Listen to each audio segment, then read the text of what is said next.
Assalamu alaikum dear students, I am Anjum Shafiq, your biology teacher for grade 10, and today I am going to discuss the remaining portion of adrenal gland, means the adrenal cortex and its hormones, its over-secretion and its under-secretion. तो चलते हैं board की तरफ.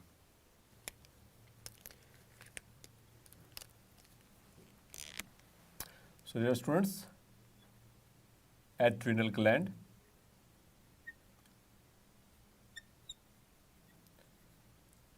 इसकी normal functioning हमने detail से देख ली थी रिगार्डिंग द एड्रिनल मेडल्ला, और उसमें कुछ उसकी एबनॉर्मल सिक्रेशन के वाले से भी बात करता चलूँ. तो चूँकि हमने बात की थी कि it has got two portions, adrenal cortex जो कि ऊपर सुपरफिशियल है, ऊपर वाली लेयर है that is adrenal cortex, and the deep layer is adrenal मेडल्ला.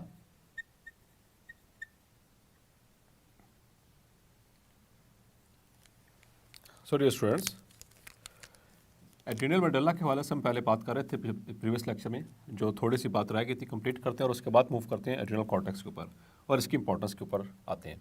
तो याद रखना है, अगेन आपको याद करवाता चलूँ कि adrenal gland it is the gland of emergency. जब भी हमें कोई एमरजेंसी सिचुएशन का सामना करना पड़ता है तो ये एड्रिनल ग्लैंड उसमें हमें हेल्प आउट कर रहा होता है. सो एड्रिनल मेडल्ला से दो हार्मोन सिक्रेट हो रहे थे. एक that was adrenaline and the second one was noradrenaline. Yes my dear students, और एड्रिनालिन का दूसरा नाम क्या है आपको याद होगा, that is epinephrine, and noradrenaline का दूसरा नाम दैट इज नॉरएपिनेफ्रीन. इनके दरमियान जो डिफरेंस था वो मैंने आपसे प्रीवियस लेक्चर में शेयर किया. तो these are the both of these hormones, they are the stress hormones, and especially the adrenaline जो है ये स्ट्रेस की सिचुएशन में हमें काम आता है, और बाकायदा तौर पर बुक के अंदर मेंशन भी है it is stress hormone.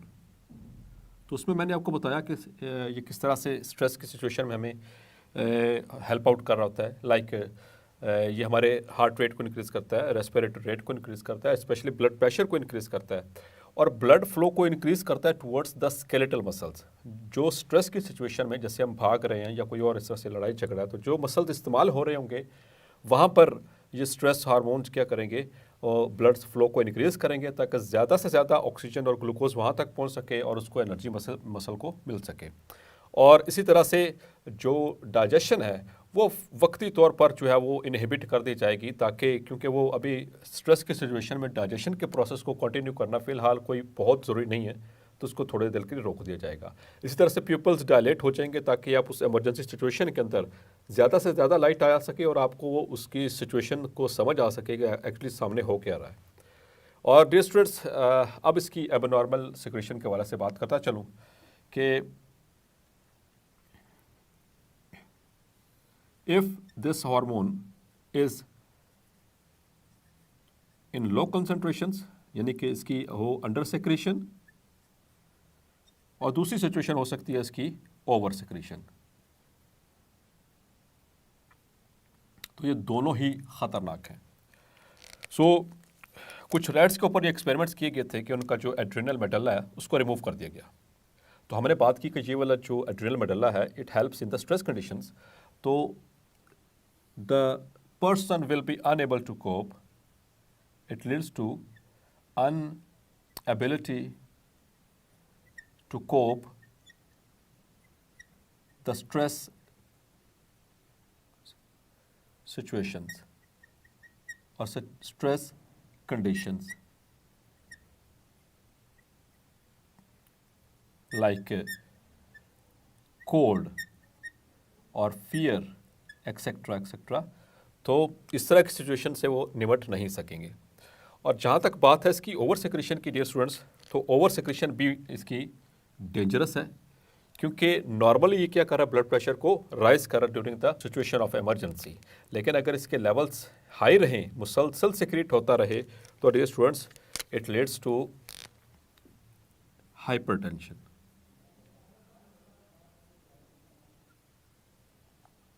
It leads to hypertension. और hypertension क्या होता है स्टूडेंट्स, आपको पता है, that is increased blood pressure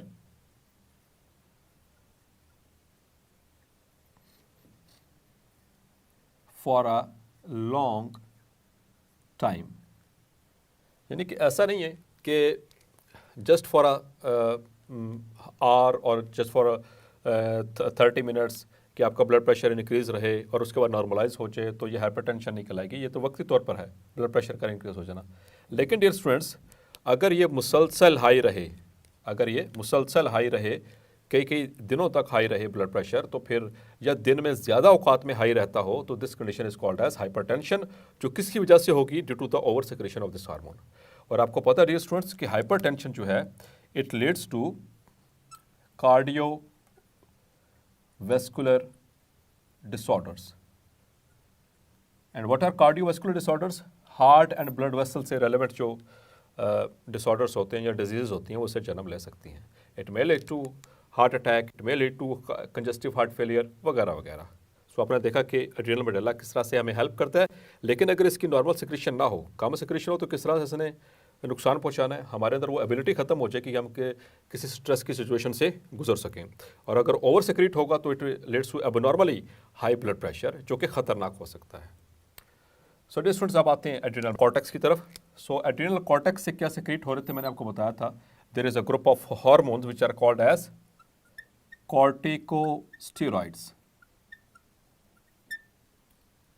और इनको कॉर्टिकोस्टेरॉइड्स इसलिए कहते हैं, कॉर्टिको का मतलब है कॉर्टेक्स से रिलीज हो रहे हैं और स्टेरॉइड्स का मतलब that is there chemical nature. तो अगर इनका जनरलाइज्ड फंक्शन की बात करें, एक ओवरऑल फंक्शन की बात करें, इन सब की एड्रिनल कॉर्टेक्स से जितने भी हार्मोन्स हैं यानी corticosteroids, they maintain water and solute यानी कि salts level in the body. लेकिन अगेन डियर स्टूडेंट्स, याद रखना है कि कब?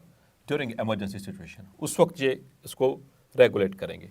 इसके अलावा इनका एक और इम्पॉर्टेंट फंक्शन है, that is they increase the blood glucose levels. लेकिन again dear students, remember it, only in the emergency situation, जब हमें इमरजेंसी सिचुएशन का सामना हो और उस वक्त उससे निमटने के लिए हमें एनर्जी चाहिए। और एनर्जी कैसे मिलनी है? By the oxidation of glucose. और वो ग्लूकोज कहाँ से प्रोवाइड की जाएगी? ड्यूरिंग इमरजेंसी सिचुएशन, ताकि जो हमारी ब्लड स्ट्रीम में है उसके साथ इजाफा हो सके, वो प्रोवाइड करेगा एड्रिनल ग्लैंड। और एड्रिनल ग्लैंड का कौन सा पोर्शन प्रोवाइड करेगा? Adrenal cortex. डियर स्टूडेंट्स, आपको एक यहाँ पर इंटरेस्टिंग फैक्ट बताता चलूँ कि जो ग्लूकोज है it is present in our blood in normal amounts, लेकिन जब ये नॉर्मल अमाउंट से एक्सीड कर जाए, यानी कि सरप्लस ग्लूकोज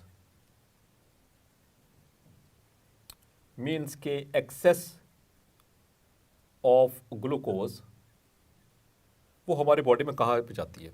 आपने पहले भी पढ़ा हुआ है कि जो सरप्लस ग्लूकोज या excess of glucose, it is converted into glycogen. So surplus glucose is converted into glycogen, और ग्लाइकोजन कहाँ पर स्टोर होगी? Into the liver and muscle cells, वहाँ पर डिस्टोर स्टोर हो जाएगी।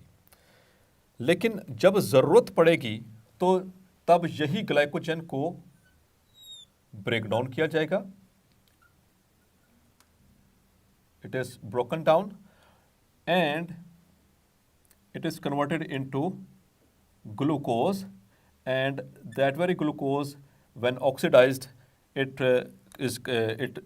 gives us ATP। ये तो एक नॉर्मल प्रोसीजर चल रहा है। लेकिन इमरजेंसी सिचुएशन में जो ग्लूकोज बननी है इसका फ़र्क आपको समझाने लगूँ। Just for the sake of information, being a science and medical students आपको बता रहा हूँ कि यहाँ पर जो ग्लूकोज लेवल इंक्रीज होगा वो ग्लाइकोजन के टूटने से नहीं होगा, यानी कि जो कॉर्टिकोस्टेरॉइड्स हैं वो ग्लूकोज के लेवल को ग्लाइकोजन के ब्रेकडाउन से इंक्रीज नहीं करेंगे, बल्कि they will start the interconversion of proteins into carbohydrates।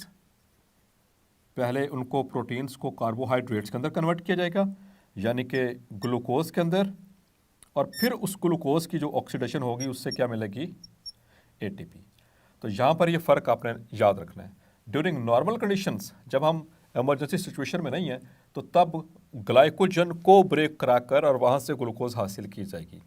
But during emergency situations जो कॉर्टिकोस्टेरॉइड्स होते हैं वो प्रोटीन्स को कन्वर्ट करते हैं इनटू कार्बोहाइड्रेट्स, और फिर उन कार्बोहाइड्रेट्स से एनर्जी हासिल की जाती है during the emergency situation. Yes my dear students. अच्छा, इसमें आपको मैंने 4 हार्मोन्स के नाम बताए। Number 1 was cortisol, number 2 was corticosterone, number 3 was aldosterone, and number 4 the androgens।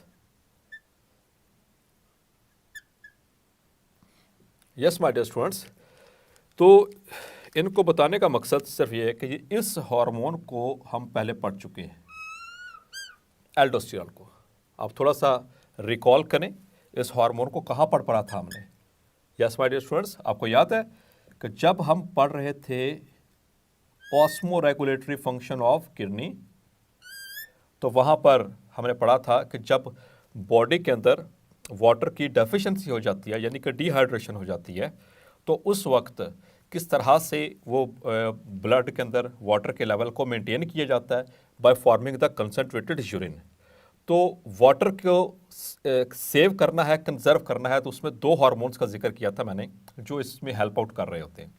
एक जो हमने प्रीवियसली भी डिस्कस किया था, वैसोप्रेसिन, जो कि पोस्टीरियर पिट्यूटरी से रिलीज होता है, वो हेल्प कर रहा होता है कि वो आकर एक्ट करता है यहाँ पर एट द कलेक्टिंग ट्यूब्यूल्स,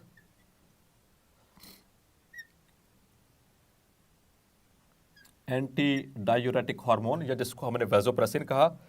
और दूसरा एल्डोस्टेरॉन, वह यहाँ पर the ascending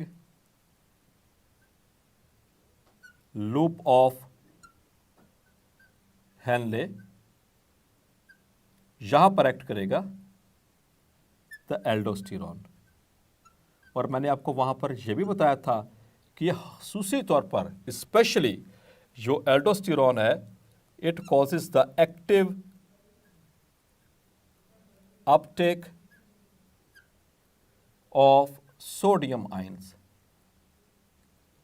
in sodium ions को यहाँ से निकलवाकर नेफ्रॉन से, यानी कि इसके असेंडिंग लूप से, और इसको इंटरस्टिशियम में लाया जाएगा ताकि इंटरस्टिशियम जो है इसका वो हाइपरटोनिक हो सके, और ताकि यहाँ से डिसेंडिंग लिम्ब से ज़्यादा वाटर जो है वो रीअब्जॉर्ब हो सके। सो डियर स्टूडेंट्स, सो इस तरह से ये बॉडी के अंदर सॉल्ट और वाटर के जो लेवल है उसको मेंटेन करने में हेल्प करते हैं। इसी के साथ डियर स्टूडेंट्स, ये कॉर्टिसोल जो है ये इंक्रीज करता है ग्लूकोज लेवल को। कॉर्टिकोस्टेरॉन ये ग्लूकोज को भी इंक्रीज करता है, plus it also increases the level of minerals in the body. और एल्डोस्टेरॉन का मैंने आपको बता दिया, ये प्योरली सिर्फ सोडियम आयंस के लिए ही बना है। और डियर स्टूडेंट्स, यहाँ पर एंड्रोजेंस के हवाले से बात करते चलो। Androgens, these are the male sex hormones. तो इमरजेंसी सिचुएशन में ये भी रिलीज होते हैं, चाहे वो मेल हो या फीमेल। आमतौर पर आपको पता है जो एंड्रोजन यानी कि टेस्टोस्टेरॉन, अगले कुछ लेक्चर्स में इसको डिस्कस करेंगे गोनेड्स की हेडिंग के अंदर, कि testosterone it is a hormone which is released from the testis. और टेस्टिस कहाँ पर होते हैं? They are present in the males only. तो फिर फीमेल्स के अंदर टेस्टोस्टेरोन का लेवल भी शो होता है उस वक्त जब फीमेल जो होती हैं वो मुसलसल किसी इमरजेंसी सिचुएशन से किसी स्ट्रेसफुल सिचुएशन से गुजर रही हों, तो तब उनके एड्रिनल कॉर्टेक्स से रिलीज़ होते हैं एंड्रोजन्स, और उनके अंदर एंड्रोजन से जब इसका लेवल बढ़ना शुरू हो जाएगा तो उनके अंदर कुछ मेल जो करेक्टरिस्टिक्स हैं, लाइक चेहरे पे बाल आना शुरू हो जाते हैं, बिकॉज कि टेस्टोस्टेरोन ये इसका फंक्शन है कि जो मेल सेकेंडरी सेक्सुअल करेक्टर्स हैं जिसमें दाढ़ी मूंछ का आ जाना, आवाज़ का भारी हो जाना, axillary hairs and under arm hairs, या इसी तरह से जो प्यूबिक हेयर्स हैं इनका निकल आना, तो ये सारे सेकेंडरी सेक्सुअल करेक्टर्स हैं जो कि किसकी वजह से हो रहे हैं? टेस्टोस्टेरोन। और अगर फीमेल्स के अंदर, चूँकि फीमेल्स में टेस्टिस तो नहीं है लेकिन ये एड्रिनल कॉर्टेक्स तो है, तो जब मुसलसल ये स्टिमुलेट रहेगा और एंड्रोजन उसमें बनते रहेंगे तो ऐसी फीमेल्स के अंदर जो मेल करेक्टरिस्टिक्स आने के चांसेस हो सकते हैं, लेकिन ये रेयर है, इट इज़ वेरी रेयर। तो उसमें चेहरे के ऊपर बाल आना शुरू हो जाना, या उनकी आम तौर पर जो फीमेल्स होती हैं उनकी आवाज़ बारीक होती है, यहाँ पर उनकी इस हार्मोन के एक्सेस होने जाने की वजह से ड्यू टू दिस सिचुएशन तो उसकी आवाज़ भी भारी हो सकती है। सो डियर स्टूडेंट्स, आपने देखा कि एड्रिनल कॉर्टेक्स किस तरह से हमारी ज़िंदगी के अंदर रोल प्ले कर रहा है। ये हमें डिहाइड्रेशन में भी हेल्प करता है, ये हमें इमरजेंसी सिचुएशन में भी हेल्प करता है, ग्लूकोज के लेवल को भी इंक्रीज़ करता है ताकि हमें उससे एनर्जी मिल सके during any stressful situation. So hopefully adrenal gland आपको क्लैरिफाई हो गया होगा। मिलते हैं नेक्स्ट लेक्चर में। अंटिल देन अपना ख्याल रखिएगा। अल्लाह हाफिज़।